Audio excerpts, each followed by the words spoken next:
네, 2021년 3월 6일 이정훈입니다. 날씨가 매우 따뜻해졌습니다. 오늘하고 내일 일요일을 지나면은 다음 주에는 어떤 국면이 벌어질지, 대한민국에서 어떤 정치가 벌어질지 궁금합니다. 다음 주를 예측하는 측면에서 오늘의 주제는 윤석열과 오세훈으로 잡았습니다. 부제는 셀프 탄핵의 운명은, 이렇게 잡았습니다. 언론에 난 걸 한번 정리해 보겠습니다. 윤석열 검찰총장 입장, 윤석열 총장이 사임을 발표할 때 대검이 발표했던 글이죠. 저는 오늘 총장을 사직하려 합니다. 그리고 중요한 내용은 헌법 정신과 법치 시스템이 파괴되고 있습니다. 그 피해는 고스란히 국민에게 돌아갈 것입니다. 검찰에서 제가 할 일은 여기까지입니다. 사직하는 거라는 뜻이죠. 그리고 어떤 위치에 있던 자유민주주의를 지키고 국민을 보호하기 위해 힘을 다하겠습니다. 이런 다짐이었습니다. 이 대목을 참 주목해 두십시오. 지금 많은 분들이 윤석열 씨가 왜 사임을 했는지 궁금해하고 어떤 정치력을 발휘할지 어떤 행동을 할지 뭐할지 궁금해하는데 사실은 공개된 정보에 거의 답이 있습니다. 이러한 그 입장과 별도로 검찰 내부망에 해당하는 27년 동안은 검찰에 근무했으니까 검찰 가족들에게 남기는 글을 올렸습니다. 검찰 가족 여러분, 그렇게 시작되는 건데 주요 내용은 검찰의 수사권을 완전히 박탈하여 검찰을 해체하는 내용의 법안들이 발의되어 더 혼란스럽고 업무 의욕도 많이 떨어졌으리라 생각됩니다. 이거는 정부 여당에서 하고 있는 중수청 설치에 대한 이야기죠. 그리고 그는 헌법이 부여한 저희 마지막 책무를 이행하려고 합니다. 오늘 검찰총장의 직을 내려놓습니다. 헌법이 부여한 마지막 책무가 검찰총장이겠죠. 헌법, 그죠? 책무를 이행한다는 게 사표를 낸다는 뜻인 것 같습니다. 그리고 더 이상 검찰이 파괴되고 반부패 시스템이 붕괴되는 것을 지켜볼 수만은 없습니다. 라고 다짐을 했고요. 검찰의 수사권 폐지와 중대범죄수사청 설치는 검찰 개혁이 아닙니다. 라고 의견을 밝혔습니다. 상당히 긴 글이었는데 쭉쭉 지나가겠습니다. 하지만 정치, 경제, 사회 각 분야에서 힘을 가진 사람이 저지른 중대범죄에 대해서는 검찰이 직접 수사해서 소추 여부를 결정하고 최종심 공소유지까지 담당해야 합니다. 그러니까 검찰이 수사권을 가져야 된다는 얘기죠. 쭉 지나가겠습니다. 저는 작년에 부당한 지휘권 발동과 징계 사태 속에서도 직을 지켰습니다. 헌법 정신과 법치주의를 지키기 위해서였습니다. 이렇게 이야기하고 난 다음에 이제 그토록 어렵게 지켜왔던 검찰총장의 직에서 물러납니다. 검찰의 권한을 지키기 위해서가 아닙니다. 우리 사회의 정의와 상식, 민주주의와 법치주의를 지키기 위해서입니다. 검찰의 권한을 지키기 위해서가 아니라고 했지만 사실은 검찰을 지키는 것도 있죠. 네. 수사권을 지키겠다는 거겠죠.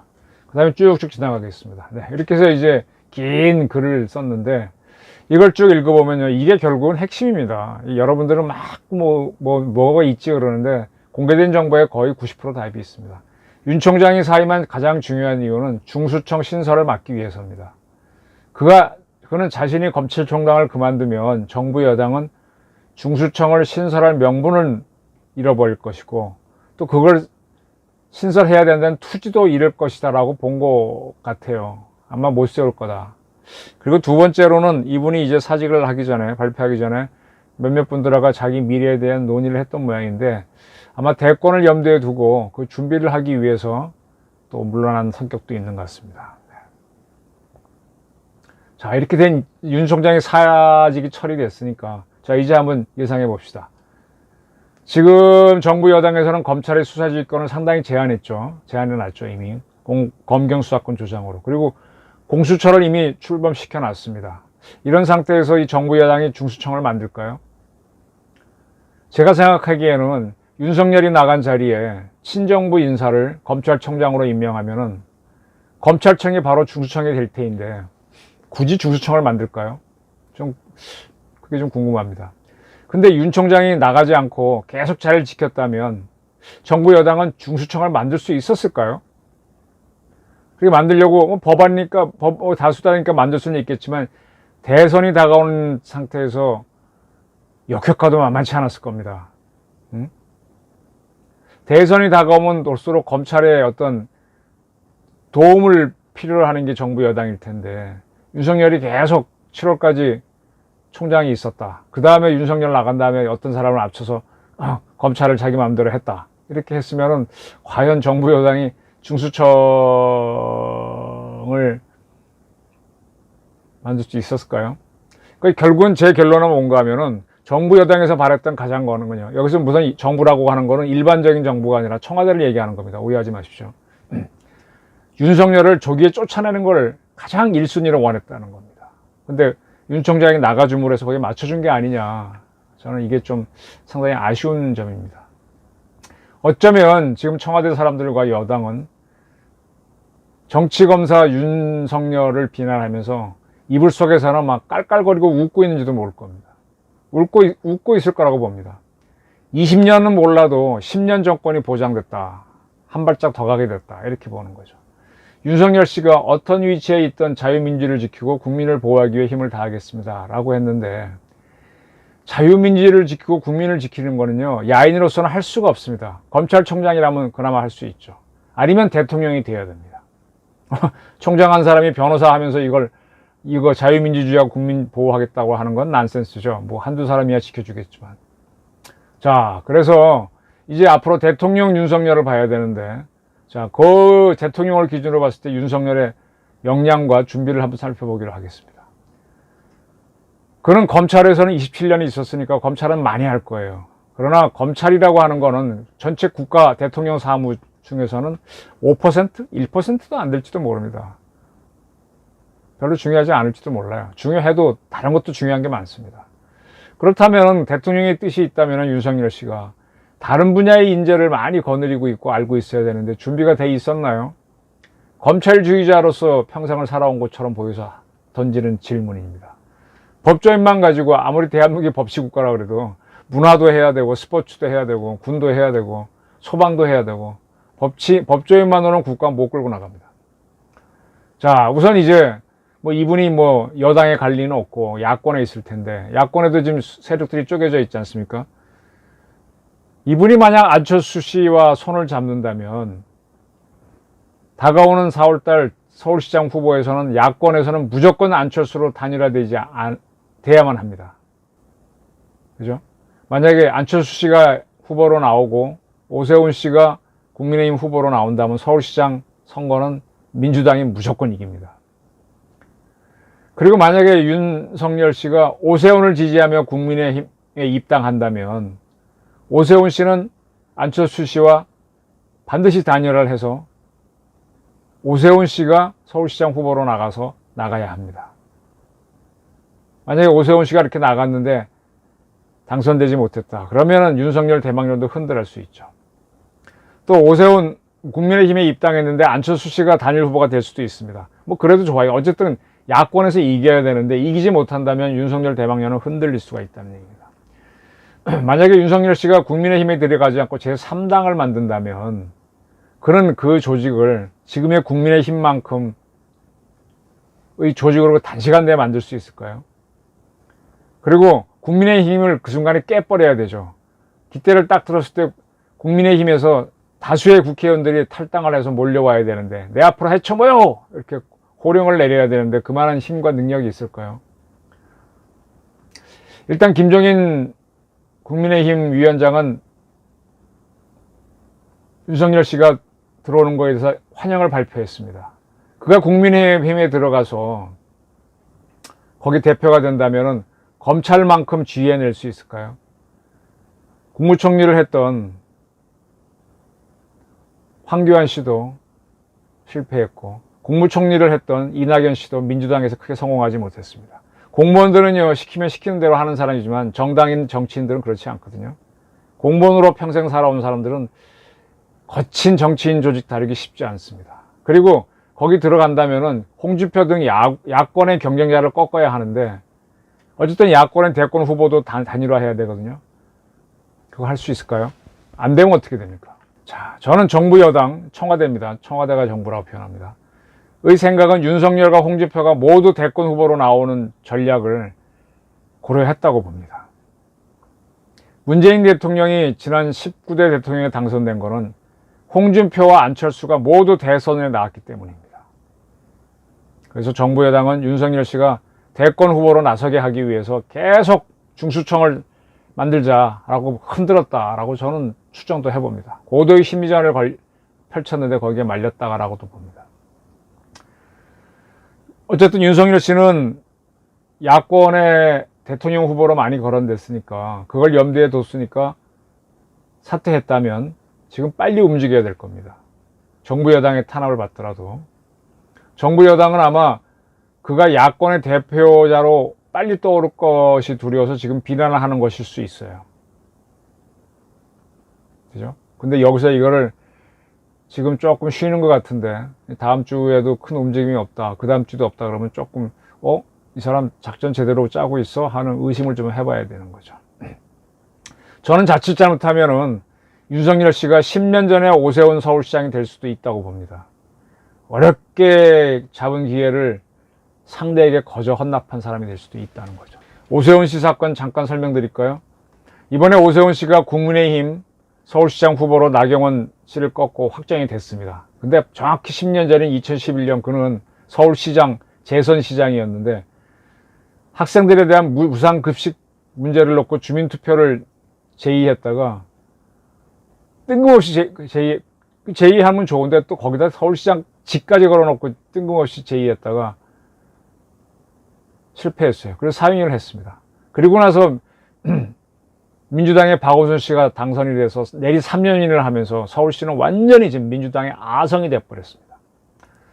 자, 우선 오세훈 씨 좀 간략히 설명드릴게요. 노무현 대통령 시절이죠. 2006년 4대 서울시장 선거에서 그가 후보가 됐어요. 한나라당에. 그 직전인 3대, 그 당시에 서울시장은 이명박 씨가 하고 있었죠. 그래서 야당이 계속 서울시장을 내는가 궁금했는데 그때 열린당에서는 법무부 장관을 지낸 여성 강금신 씨를 서울시장 후보로 내세웠는데 61대 27, 61대 27 압도적이죠. 거의 따블이 넘는 차이죠. 더블이죠. 예. 더블이 넘는 차이로 오세훈 씨가 이겼습니다. 그래서 이명박에 이어서 다시 한나라당은 서울시장을 차지했고 이명박 씨는 그 다음 해에 열린 10대 대통령 선거에 나가서 당선이 됐습니다. 이때 이제 그 오세훈 씨가 후보로 나와서 있을 때 한나라당 박근혜 대표가 지원 유세에 나섰다가 신촌에서 유세 도중에 연단으로 뛰어올린 지모 씨로부터 카타카를 맞아서 여기가 아주 굉장히 위험하게 경동맥이 끊어질 수도 있는 그런 테러를 당했던 적이 있었죠. 그러한 이제 오세훈 씨가 2010년 5대 서울시장 선거에 또 나왔는데 그때 민주당에서는 또 여성 후보 한명숙 씨를 내보냈습니다. 국무총리 지냈던 분이죠. 근데 결과는 아슬아슬했어요. 간신히 이겼어요. 역전해갖고 0.6%포인트 차 26,412표 네, 간신히 이겼습니다. 그러나 서울시 의회는 민주당이 다수를 차지했죠. 그리고 서울시 교육감도 광노현 씨가 차지했습니다.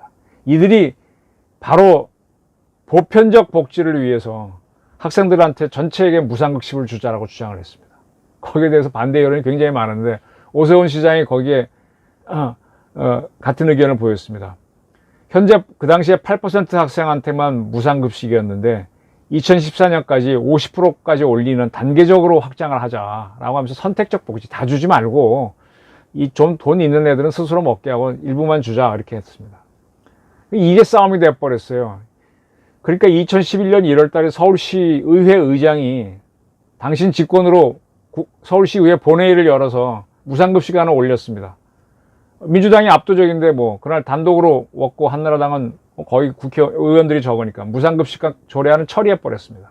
오세훈 시장이 화가 나니까 이 법안이 조례안이죠. 통과됐으면 공포를 해야 되는데 시장으로서 공포를 안 하겠다 그랬습니다. 그러니까 다음날 서울시 의회 의장이 자기 직권으로 조례를 공포해버렸어요. 그래서 오세훈 시장이 소송을 제기합니다. 무상급식 조례안 무효 소송을 제기합니다. 그리고 나서 서울시 주민투표를 제안합니다.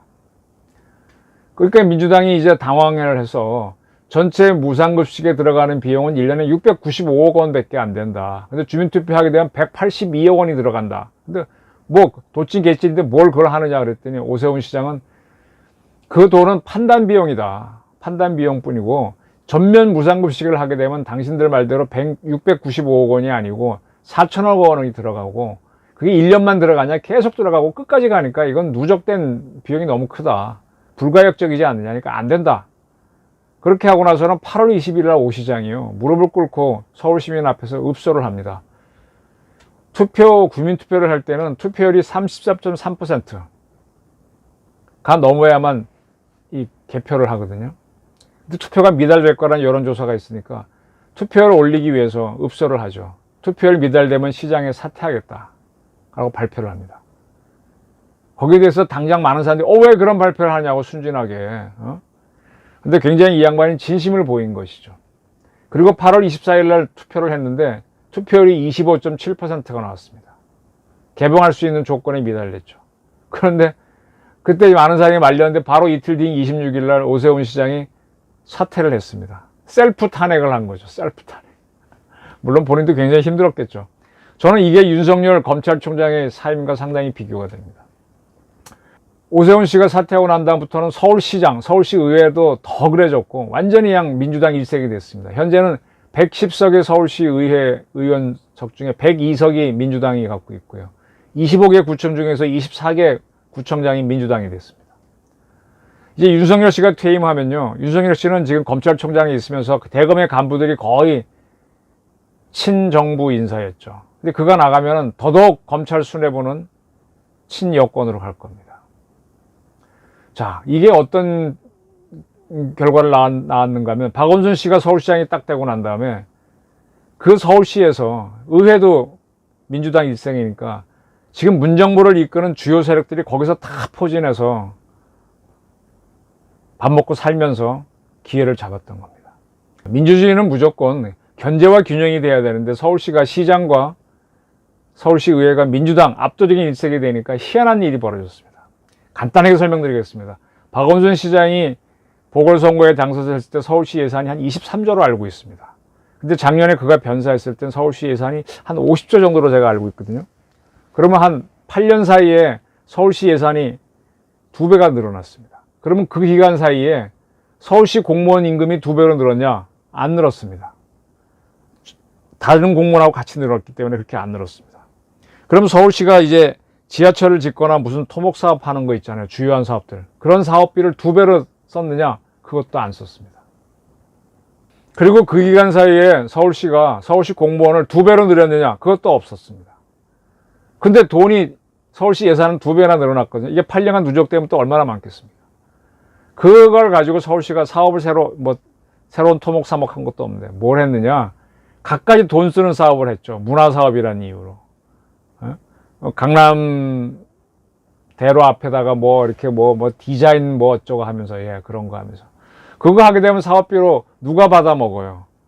근데 이 사람들이 특정 단체에 나눠주게 되면 말 나오니까 조금 수많은 단체, 진보적인 단체한테 굉장히 많이 나눠줬습니다. 그 중에 하나가 이런 단체도 있어요.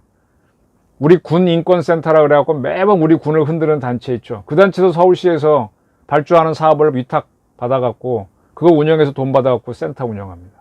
이런 식으로 서울시가 운영했어요. 이 돈을 이렇게 썼습니다. 물론 보편적 복지도 많이 줬죠. 할머니 할아버지들 모욕값이라고 모욕값 주고, 그 다음에 청년들 취직 못하고 있으니까 그것도 주고. 계속 민주당은 표가 나오니까 지금 102석까지 가지게 된 거죠.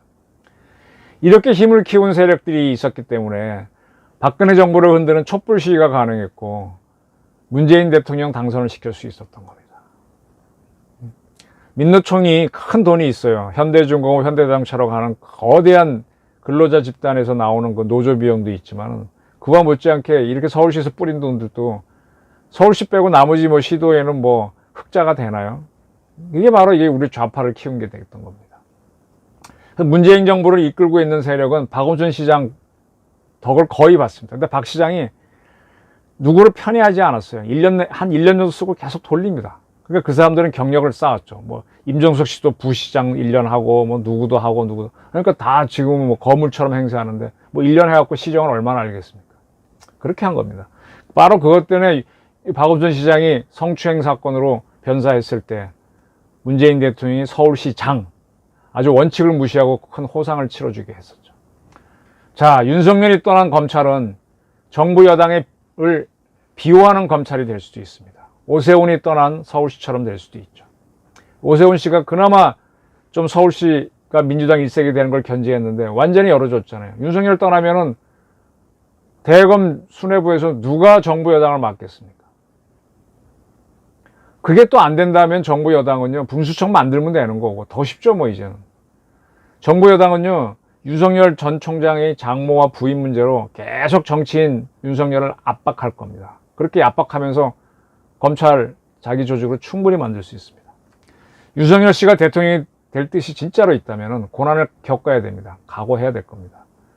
그가 부장검사일 때 당한 게 있다고 국정감사에 나와서 막 열을 내고 그랬잖아요. 박근혜 정부에서 어땠다 그래요. 그리고 문재인 정부에서는 검찰총장으로 당한 게 있다고 아까 국민에게 밝히는 입장에도 썼는데 그 정도와가 비교가 안 되는 수모를 당할 겁니다. 중수청으로 그를 낙마시킨 정부 여당은요, 더 큰 괴물이 돼서 그를 흔들 수 있습니다. 이걸 그가 견뎌내야 됩니다. 계속 그의 가족은 약점이 될 겁니다. 자, 오세훈 씨 판단 잘못했다가 10년 동안 야인으로 있고 뭐 이리저리 정치 유랑하다가 이제 10년 만에 기회를 잡았는데 저는 윤석열 씨가 두 분이 별로 나이 차이도 안 납니다. 바로 대권으로 직행할지 궁금합니다. 윤석열 씨에게 검찰총장으로 활약할 수 있는 기회를 줬던 것은 문재인 정권이라는 걸 놓치지 말아야 됩니다. 이번에는 진짜 대통령의 뜻이 있다면 이번 기회는 그가 스스로 만들어야 됩니다. 이걸 좀 해줬으면 좋겠어요. 제가 쭉 이렇게 어제 그저께 방송을 하면서 보니까는 윤석열을 비판하는 거냐 하고 윤석열 좋아하는 분들은 의견을 많이 남겼고 박근혜를 쪽 사람들은 윤석열은 박근혜 잡아놓지 않았냐 그러는데 잡아놓은 거는 박영수 특검이고 이 양반은 거기 파견가 있었던 사람 검사죠. 어쨌든 그런 식으로 막 여러 의견들이 나오는데 결국은 이제 다 윤석열에 대해서 관심이 있는데 이제는 검사 윤석열이 아닌 정치인 윤석열을 본인이 보여줘야 됩니다. 이게 안 되면 10년 진보 정권은 탄생하게 됩니다. 결국은 우리 사회에서 이제 마땅한 리더가 없어서 굉장히 윤석열을 고대하거나 또는 두려워하고 그러는데 대한민국에서 진짜 어떤 큰 지도자가 나올까 야권에서 궁금하죠. 이걸 윤석열 씨가 스스로 보여줘야 된다는 겁니다. 안 보여주면 다른 방정식으로 가야 되죠. 이게 우리 사회의 큰 화두다. 그래서 한번 오세훈과 윤석열을 딱 머릿속에 두시고 윤석열 씨가 다음 주부터 어떤 행동을 하는지 한번 보시면서 한번 각자 판단을 좀 하시기 바랍니다. 감사합니다.